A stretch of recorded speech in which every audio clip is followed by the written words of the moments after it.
Praise the name of Jesus Christ. Ia, e toe o whalofa mwhataro whatu. A matanga o le. Nei foi vai aso. Ia meise o le urua iaso. Le nei vai aso i ngā ruenga matiu te mawhaiva. Malo a fua ai lau o maua ai. Loto soi fua mo le tātou wola. Ia o le vi inga lava e. Whafo i le li. Ia wa ua mawhai o ne toi mori manuia mai. Ia loto soi fua. Ia meise fua lo mātou malosi.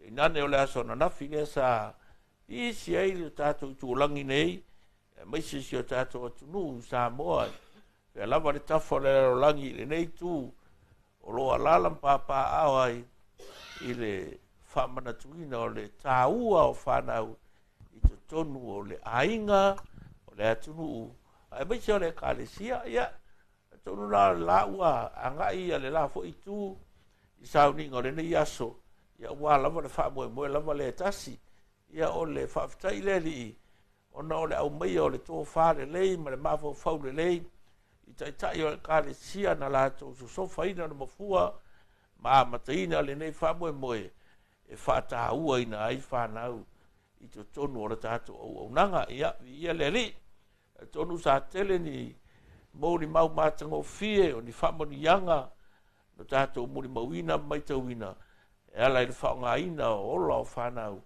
e a vea maa la waa o le finangalo le atua, i le nei foi vai tau o lo latu o langa. Ia a o le nita e au, ia lo mai o le la amtari, e fo tātou por kalame, e pei o na masani ai, tātou te tālo.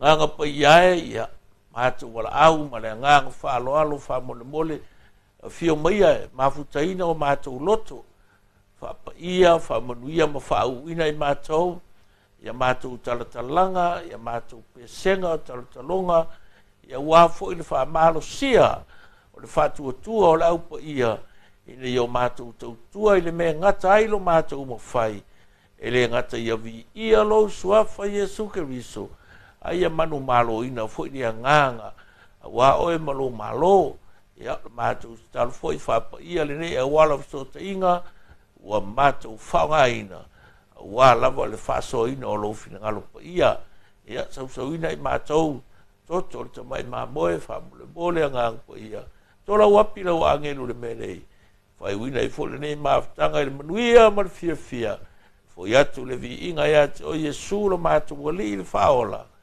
amen praise the Lord langi lea tātou pese lea pe mai pese wha Britannia from the rising of the sun.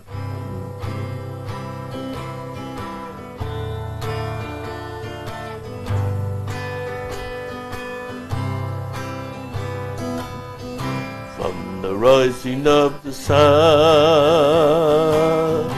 to the going down of the same, thy Lord's name to be praised.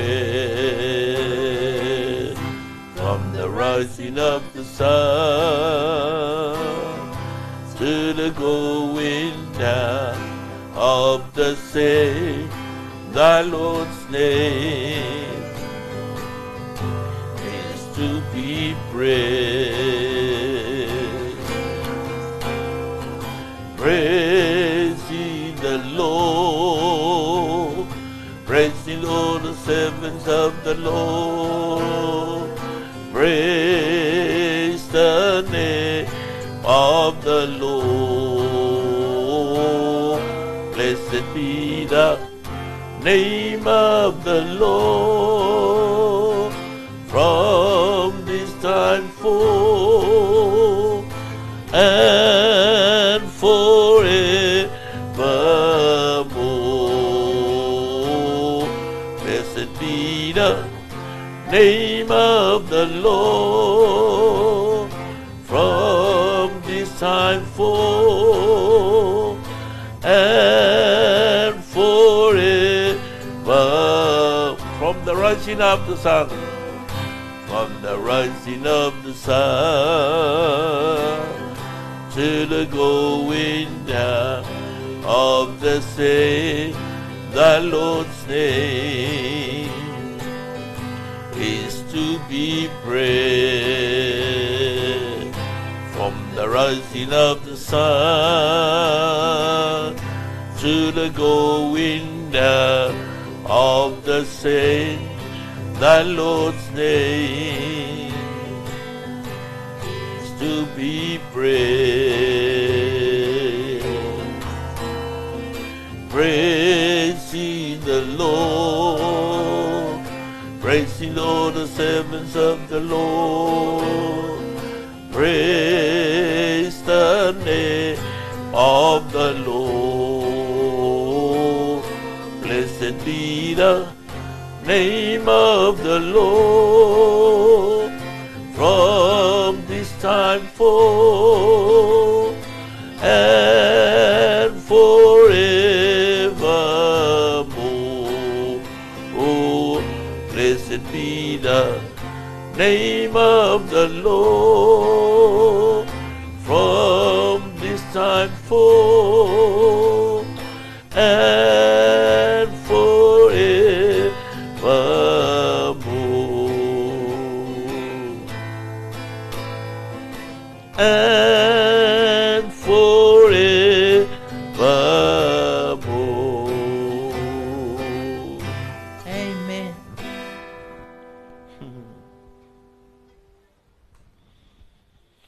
Yeah. Sawa. Oso mai o le lai le tai ao. Marona to ngoto atu. Le hawhisu ia inga o le tau, pe la, pe timunga, ma whanawhana, pe malulu, a le alofa, le tua, le ma whai na suia. O isi whai vahanga ia tātou te mai tauina ai. E moni le alofa le ri. Wa le hawhisu ia i le tau. E le mwhai na ola le leila au, o manu, e ngaka i mangulele, o manu o le vau, o i o le sami. E wapea fo le tangata, amen. Ia vi ia i le tua le nei tai au.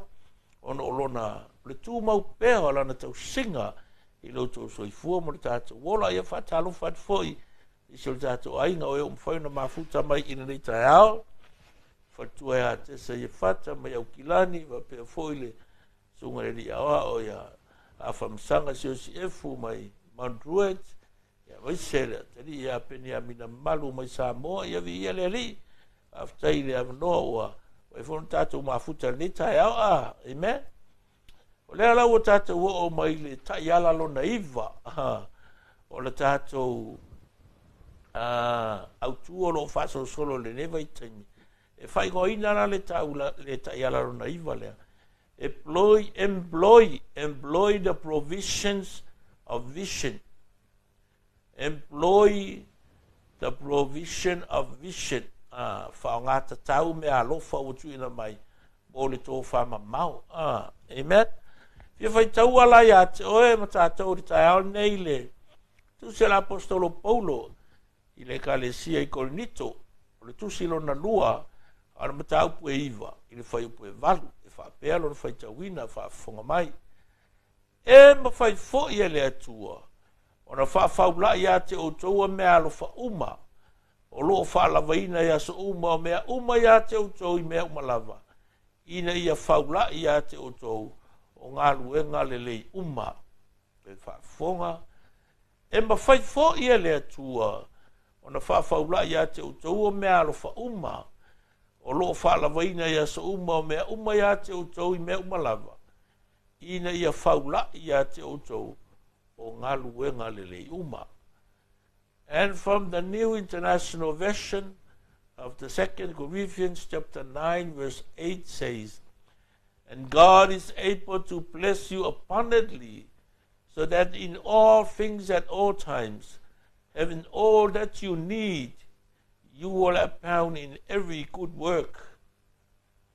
And God is able to bless you abundantly, so that in all things at all times, having all that you need, you will abound in every good work. Amen. Mana ia tele le whamalose la apostolo Paulo le. I le kāresia, mai manatu e taufu ena fia i eilo loto. I le upu lea. Wa o lea e ave le upu lea I lunga o le whatua tua. O lo tari tonu i le atua e mawhai e ona e mauti noa lana fōa i ate oe iaso uma iaso e taunga le muai maaso e le taunga le muai o le ale moe mitinga o i ate oe o le ale manu lauti wa whatuina o se tō whama mau e lo loto e lenga fatia e lo ta mau ainga e lenga fatia e lo malosi po lo wa tamai ai ma whaia mea uma ina ua a apa mai le li i ate tātou. Na voi tā ua le apostolo lantusi a Filipi, wai mai o te ma whaia mea uma le whātasi mai o lona mana. I can do all things through Christ who strengthen me. E le sian whaupunga sa whapea. The joy of the Lord is my strength. O le ori o le ali o te malosi ai. A o vai ona o malosi lea. Ono no winga e vai lo le apostolo lona tino le tautala iai. Ona whao sofia lola i o lona loto fia i le tua. E a apatu i le tua.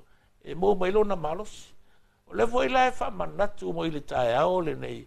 O stasi o tai ala e mawhai ei ona taunu manuia. Le moe mitinga, le manu lauti, le tō wha mamau i to tonu o lou loto. O lou tari tonu lea. E au maia e le tua ia te o e mea umai te mana o mia. Me vai e le whaingaru. Whawhaula ia te o tau abundantly. Usawa pe o le upu wanga le pese ta vitale. Salama ruas furto. Tale upu. Me ua tau ma sua. Me le ipu lea. Ele o i lalo i. Po le afa. Po nungai. Me ua oso i fafo. O le kau ma sua kusawa. Sorry. E ringia kuari ua kumua e ringia. So melanga e mo me morko mususu wo so va fole sa o fa pertani wo overflow I manuia o le tu le ala fe mai le tala la apostolo according to the Psalm 1 version when my emma fight God is able to bless you abundantly over inunga ma le mea e expecting ngai ma fo fa pensore ai longa e kumu ai longa e afa ai longa le ai a o nga fa manuia mai le tu ia te o I le ia fa tau nu ulo na finanga e ma ko I overflow e mana tua foi le mele o le finangalo le tua mo oe e sau mai ko kongo lo na finangalo the will of God for you it comes from his will e le au mai le ko se si mea pe ngala ku le ko I la lola au mai ai pe ngala ku ngore samia mai pe nga vai ku mangulele mai ele au mai le ko ngi pelo feka po ngi apostolo le mele o tu wina lo it comes straight from his heart mela a faie o le me sau mai to tonu o le finangalo le tua he will provide e sau ngi fo ele tua ia e mala ia so se provision o se mea au mai le tu e fatino ai lana ngā ruenga o tu ina e tu e iei lona maro si anga. He never runs out. He never come to an end. There's no limitation. E le ai se whaikikia, e le ai se ngao, e le ai se alo ruafa pe le lava. Wai vai ni kala wangare lenga whai le tua ia Elisaia.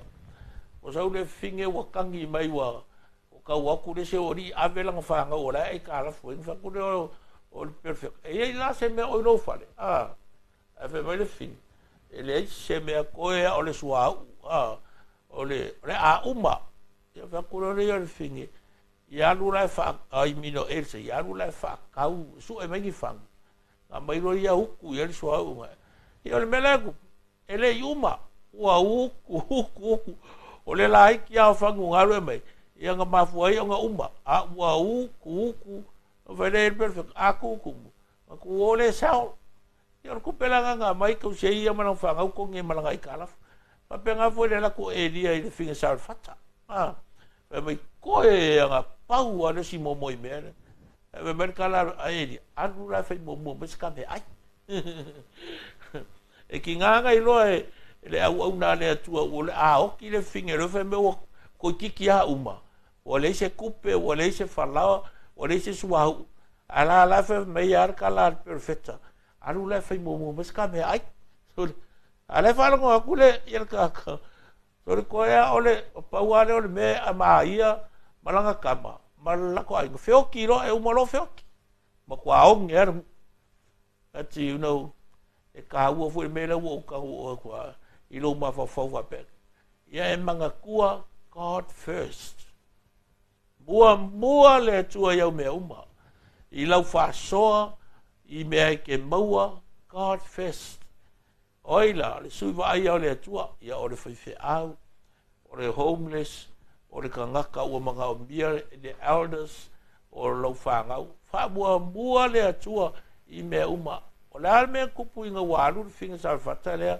fai mo mai le mea aia eria le umma le sua u kongo le fang le umma fo ile poko I a le ko falao le ngo me le au ua fiu e kukale umma wa vai la ka ua me the provisions of God for your vision it never runs out e le kai umma falongo ye o lo fa la vaina ya so umma every day ya so umma o mea umma ya te oto I mea umma in every aspect in every areas o fe lava me like nga lue po le ale le tulanga o le au nanga ne fe mai it's more than enough e lava makoko e pe o le fa ku le kare le pula o overflow wa ta fe fo ilalo no inga ye mai ska kala o manuia so how to employ the provision of vision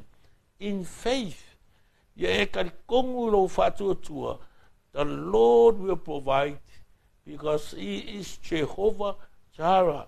It means God is a God of provision. Ele ran out lan fasoa. Ele makiva le tua.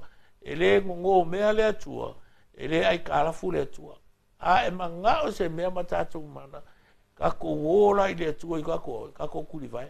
O ke alu fai ko nga me vanga le respela ke alu sua ka wanga. Porque su yang mo le ape se ko wanga se ka wona ko se uma ko mai la ia. Ele fa pe ngala le kalar ku spa ia le fa mai. Ai alu le tua alu yo kuli vai. Alu yo lo imaka. Alu ile fa mo mar fa ko lo loko ile tua. He can provide. He can supply. He can give you. He can bless you more than enough, abundantly. Le ai se me e mativai e ngao ai le luma fale, ma le tua fale, ma le nofo ali I o le tua.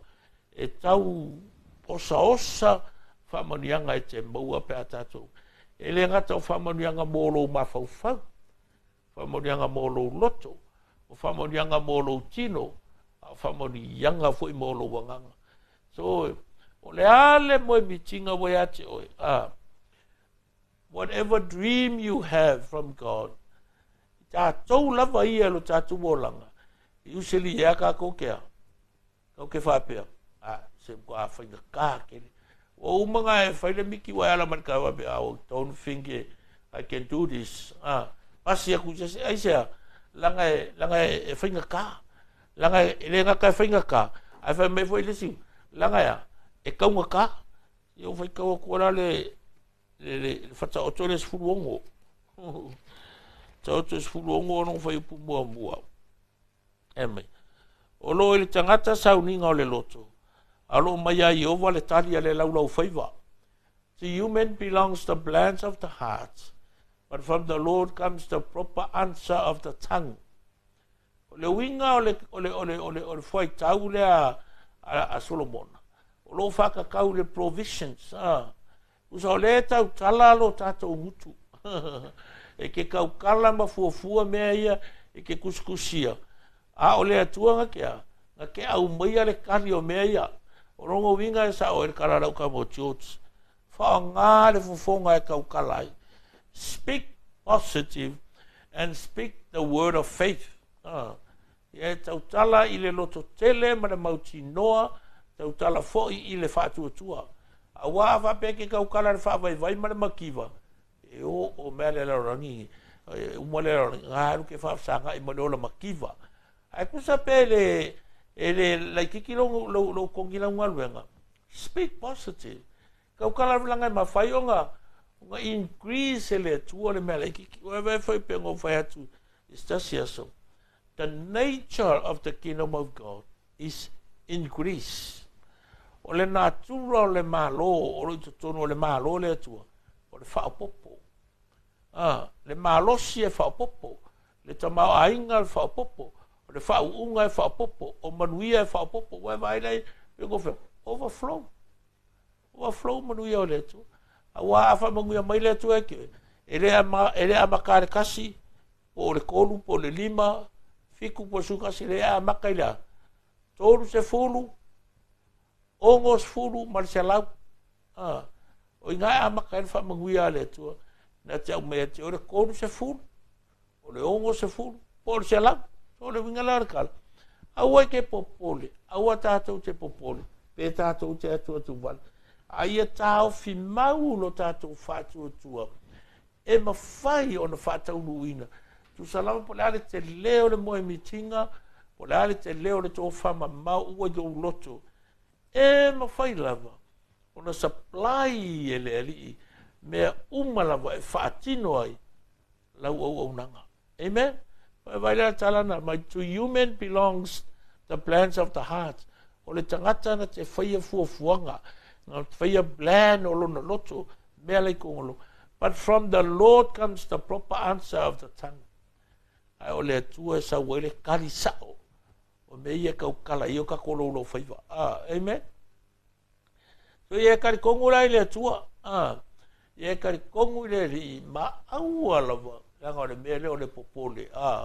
ia le fai mai kala ka ko le popole ku po le masias excuse me aua le fatu muina lo loto le popole ono mea o le akukupu ma mea ua kukupu ma mea ia sa kukupu mua a fa penga kupu mua se me fa penga kusala e le ropo o le lava o lo fakuku a le ngaka le lava o lo fakuku a le ropo le vai o lo wiloa langa le fe merkala al perfetto sea o fata pe ina le nu inga o le se poko ma fuonga le se poko langa ma mau o ma fale a onga e le ngaka ma mau ai pa ye o le inga kala ma mau o le unga ka nu le a onga a unga fia le la nu la unga usape ke fai mai ka ngaka ke vai e ru ai unga e malosi ma le mela le mo le nganga ko anga ai a fa pe fai mai ka ke vai mai fa vai ya yo la le memo e ku sape fa me ka e ke fa vai alu pe e ia ke me ka kala inga ele tuolo ma fo fau kala inga ele tuolo loko onga e mbou rola io le me sili ele o mbou iska miki ia ele kala nga o lo finga o lo ka wivi a o le la kulo e kasi sa o lo fa me se finga ka yo nga lua ku ka ia ya se le ma faingo fa ia le ai ko anu se ia o lava inga ia makala le moe ia nga ko forola ia le matango fie o le o famonianga mai le tua o le ala e challenge lo kor kaange your purpose is your responsibility and your provision is God's responsibility o lo mafuanga ma le awala na mafu aina e o mai o ele nga o lau kiuke nga o e nga ki alu e vele ma fa kingo le lei me umanga patole o le provisions o le malosi so ifu malolo inga male ola e ke maua mai le tua ia o le manga ia foi lale me o le provisions e dia leri o le whamongi anga le tua e le a maka haile mea e a maka e oe o alanga o le me e kaunga fai e kaunga a maka e ka kou ia me uma he provides everything but he provides it after you begin to work amen e o me le whakarikari o ka kou lau sau le ngalu ala e go foi rungo le wa lau o wharikaro le tua so so mai e ke au ni ke wo ka fea ala o le alme o ka ngofai e manga ia pe o kalanga foi la ukama ora ukama nga pa udia lo ngaba la o alwa kulo le si va sale o so mai ka ko oe e ko sa kulo va ave mai ka le o mo fa kalo le ku e sa e ave se lo va ko la kulo si va o le akale kasi vai a kulo le mara ukama le oi la kulo le mara nga ai wala langa sa e marga ko va ma le pe marga ko va ai la ua umale o ka kalu ro ku man go fori o le uro le sor ora ni mo a me nga fai mai le le e ke so so nge ke o me ummo ke le sami le lo le e a o fio fa ka kali me ke e ke la ko ku le se lo va man o melhor cara langi ala ku se va ya o fe o ku ra uringa vala o ke li kai kai a ngo e la ngai o ke lo ele o se ang ko rua ku si va ko luva el melanga ko fa valia vai o me kurunga kure ia se lo va a rua ku ka so sangi me ke ia ngai alu le ave se lo a le mo ka o e fa penga umana le lo langi le ka ko ke e manga o ka ke vala o ku le ko ulu mai ia kele fa kele mai ia ka kafe mai kafe nga ia ko mai kimu usa sa wele ngi suavai a sa o aulo a sa e kimu kupe mai vonga per kimu isa le ai le fa pengar fa ngol mea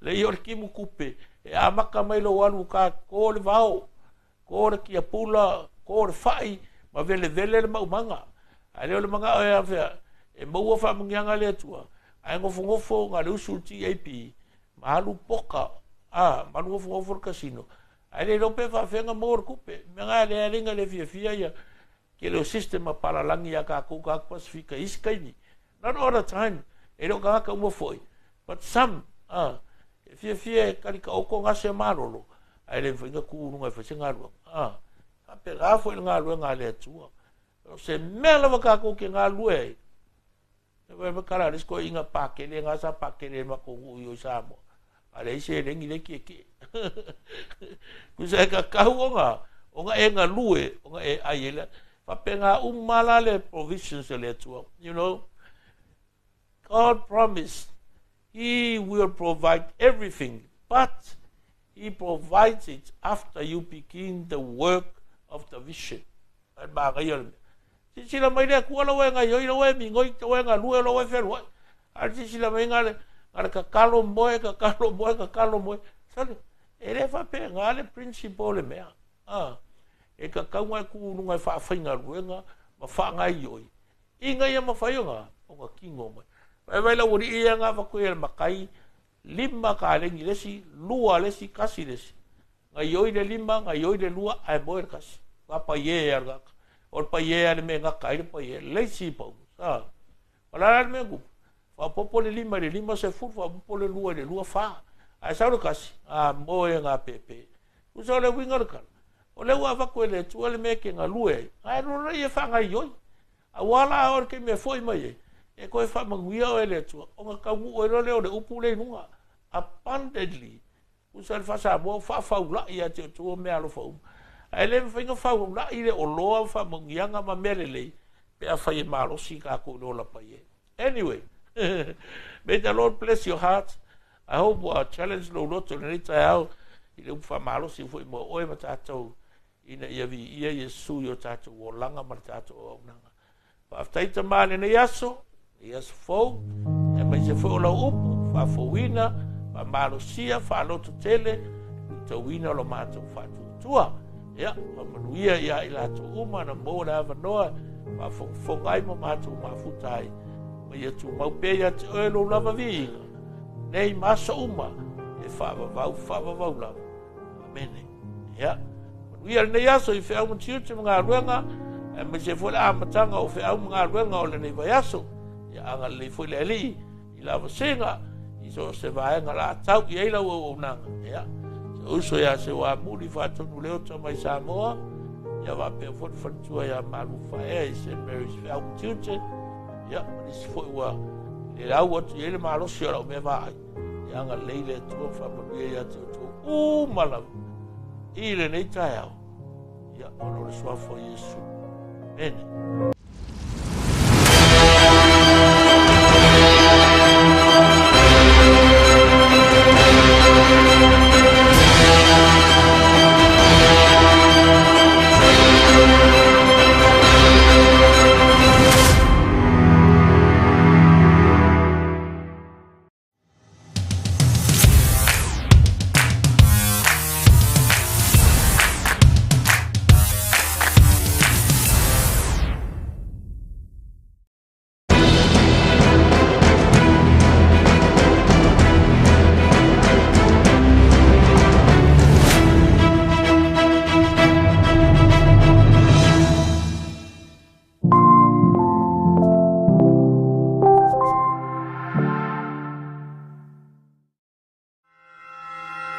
Amen.